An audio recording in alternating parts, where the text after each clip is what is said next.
Maupay nga aga mga guys. Yan nga adlaw mabiyaya ko yan ha pa Shibuya, Japan. Charot! Balitaw may lakat ko yan ha kay badaw pastilan may danaliwat rigumukan mga taga-invaysay. Maupay na lang within 2 minutes nakasakay ako dayon. By the way field trip nga yan namon yan ha. Hapitland mga guys sa barangay San Isidro, Santa Fe, Leyte.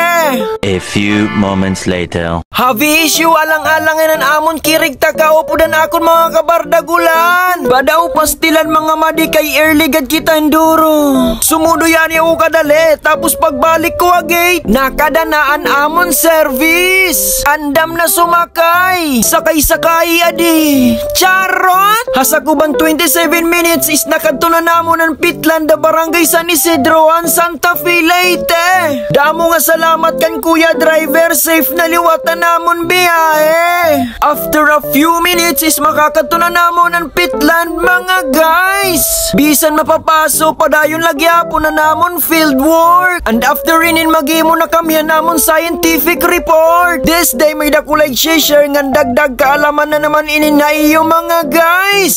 So how many Pitlands nga ba are there in the Philippines? So there are 2 major Pitlands in the Philippines mga guys, which are Agusan Marchin, Agusan del Sur and Leyte Saba Basin on the island of Leyte. Usa pa di ako yan ha, Leyte Saba Basin Pitland Forest. The Leyte Saba Basin mga guys is located in the 3 barangays of municipality of Balangalang, Leyte. Namely Barangay Langit, Barangay Divisoria, Barangay Tabanguay and in Barangay San Isidro, municipality of Santa Fe, Leyte.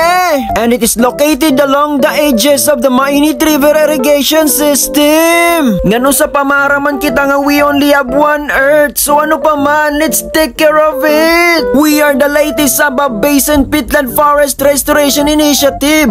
We prioritize our environment, communities, and future generations. So amulad to mga guys, bye-bye!